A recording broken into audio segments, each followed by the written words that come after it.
99% लोकसेवाको daily writing practice 10 minutes everyday सिरिजमा यहाँलाई हार्दिक स्वागत छ।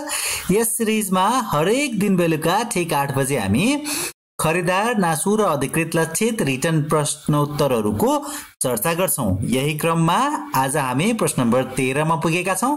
प्रश्न नम्बर 13 रहेको छ, सार्वजनिक संस्थान भन्नाले के बुझ्नुहुन्छ र नेपालमा हाल सार्वजनिक संस्थानको अवस्था कस्तो रहेको छ चर्चा गर्नुहोस् भनेर। यसर्थ प्रश्नमा दुई खण्ड रहन्छन्। पहिलो सार्वजनिक संस्थानको अवधारणा त्यो भनेको के हो र दोस्रोमा नेपालमा हाल रहेका सार्वजनिक संस्थानको अवस्थाको बारेमा चर्चा गर्छौं। सुरु गरौं सबैभन्दा पहिला सार्वजनिक संस्थान भनेको के हो भन्नेबाट। नागरिकलाई वस्तु तथा सेवाको सहज, सरल र सुपथ तवरले वितरण गर्नका लागि सरकारद्वारा स्थापित स्वामित्व र नियन्त्रणमा भएको संस्थान नै सार्वजनिक संस्थान हुन्। अर्थात् नागरिकलाई वस्तु तथा सेवा वितरण गर्नको लागि सरकारद्वारा स्थापित गरिएका, सरकारको स्वामित्व रहेको र सरकारको नियन्त्रणमा भएको संस्थान नै सार्वजनिक संस्थान हुन्। सन् 1990 पछि विश्वमा सार्वजनिक संस्थान स्थापना गर्ने लहर चलेको पाइन्छ।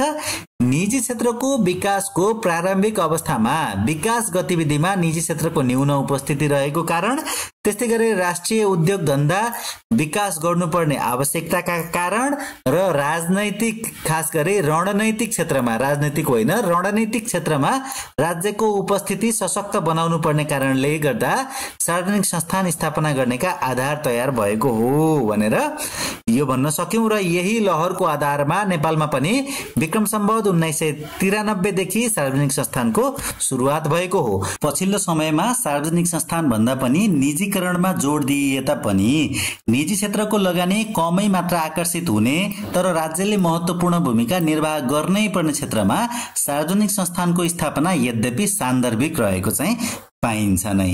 अब हामी नेपालमा सार्वजनिक संस्थानको इतिहासदेखिको कुरा हेरौं। नेपालमा सार्वजनिक संस्थानको इतिहास हेर्ने हो भने विक्रम सम्वत 1993 मा कम्पनी कानून जारी भएपछि विराटनगर जुट मिलको स्थापना भयो भने विशेष ऐन जारी भएपछि विक्रम सम्वत 1994 मा नेपाल बैंक लिमिटेडको स्थापना भएको हो। त्यस्तै विक्रम सम्वत 2013 मा पहिलो पञ्चवर्षीय योजना सुरु गरियो नेपालमा, जसले सार्वजनिक संस्थानहरू थप्न थाल्यो। यही क्रम दोस्रोदेखि 6औं योजना अवधिसम्म, 7औं योजना अवधिसम्म पनि कायम रह्यो र 7औं योजना अवधिमा आइपुग्दा सार्वजनिक संस्थानको संख्या चाहिँ 62 वटा सम्म पुगेको थियो।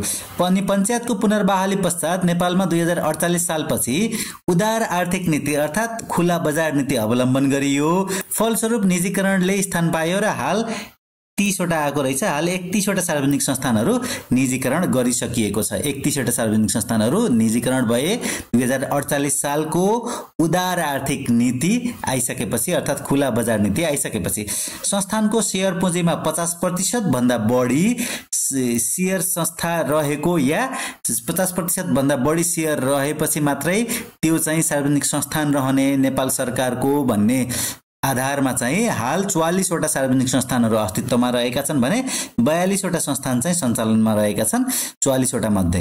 अब 44 वटा सार्वजनिक संस्थानहरू निम्न बमोजिमको क्षेत्र अनुसार वर्गीकरणमा परेका छन्। कुन कुन क्षेत्रमा कुन कुन भन्दा सेवा क्षेत्रका 11 वटा, औद्योगिक क्षेत्रका 10 वटा, त्यस्तै वित्तीय क्षेत्रका 9 वटा, अनि त्यसपछि सामाजिक क्षेत्रका 5 वटा, त्यस्तै जनउपयोगी क्षेत्रका 5 वटा र व्यापारिक क्षेत्रका 4 वटा गरेर 44 वटा सार्वजनिक संस्थानहरू अस्तित्वमा रहेका छन्। अब हाल सञ्चालनमा रहेका सार्वजनिक संस्थानहरूको अवस्था हेर्यौं भने 44 मध्ये कतिवटा सञ्चालनमा रहेका छन्? 42 वटा अघि भनेका थियौं हामीले। हाल सञ्चालनमा रहेका 42 वटा संस्थान मध्ये 25 वटा खुद नाफामा रहेका छन् र 17 वटा चाहिँ खुद घाटामा रहेका छन्। 25 वटा नाफामा र 17 वटा घाटामा। यो सबैभन्दा पछिल्लो डाटा अनुसार हो, 2078-79 को डाटा अनुसार सार्वजनिक संस्थानको कुल आर्थिक वर्ष 2078-79 मा 6 खर्ब 18 अर्ब 16 करोड 46 लाख नेपाल सरकारद्वारा लगानी गरिएको छ सार्वजनिक संस्थानमा। अब 25 वटा संस्थानको खुद नाफा चाहिँ कति छ भन्दाखेरि आर्थिक वर्ष 78-79 मै 43 अर्ब 2 करोड 53 लाख नाफा भएको छ भने 17 वटा संस्थान घाटा बेहोरेका छन् भनेका थियौं अघि माथि हामीले। 25 वटाले नाफा बेहोरेको नाफा चाहिँ रकम चाहिँ 43 अर्ब 2 करोड 53 लाख र 17 वटा संस्थानले घाटा बेहोरेका छन् जहाँ 41 अर्ब 38 करोड घाटा बेहोरेका छन् भन्ने कुरा। अब आर्थिक वर्ष 79-80 मा खुद नाफामा रहेका प्रमुख संस्थानहरू अब अहिले 79-80 मा नाफामा रहेका चाहिँ के छन् भन्दा नेपाल विद्युत प्राधिकरण सबैभन्दा बढी नाफामा 1 नम्बरमा, 2 मा नेपाल दूरसञ्चार कम्पनी लिमिटेड 2 नम्बरमा, त्यस्तै 3 नम्बरमा राष्ट्रिय वाणिज्य बैंक, 4 मा नागरिक लगानी कोष र 5 औँमा निक्षेप तथा कर्जा सुरक्षण कोष भनेर 5 वटा खुद नाफामा रहेका संस्थानहरू यिनी रहे। अब सबै सार्वजनिक संस्थानको कुल रोजगारी संख्या लगभग अहिले 29,000 को हाराहारीमा रहेको छ, सबै 42 वटै संस्थानमा गरेर। अब कुल 44 वटा सार्वजनिक संस्थान मध्ये 44 वटा त हुन्, त्यो मध्ये 42 वटा चाहिँ अहिले सञ्चालनमा छन्।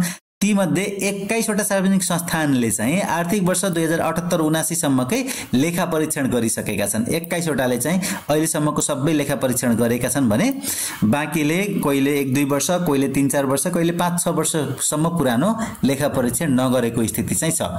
अब यहाँनिर हामीले अब समराइज गर्ने बेला के भन्न सक्छौं भन्दाखेरि आम जनताको हित कल्याण गर्दै जनताको दैनन्दिन आवश्यकतालाई नजिकबाट हेरी उनीहरूले उपभोग गर्न सक्ने वस्तु तथा सेवाको उपलब्ध गराउनु राज्यको प्रमुख दायित्व हो।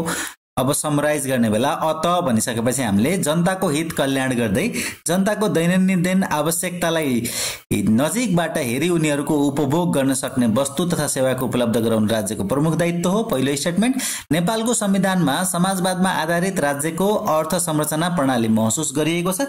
यद्यपि विभिन्न नीतिगत, संस्थागत तथा कार्यगत अस्पष्टता र अदूरदर्शिताका कारण नेपालको सार्वजनिक संस्थानले अपेक्षित गति लिन चाहिँ सकेको देखिँदैन।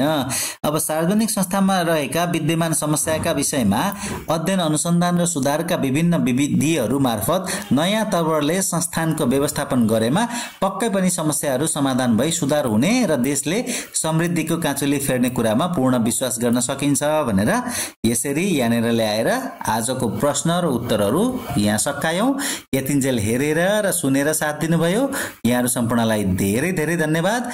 हाम्रो भेट पुनः अर्को भिडियोमा हुने नै छ। त्यतिन्जेलसम्मको लागि यहाँको पल अध्ययनमै बितोस्।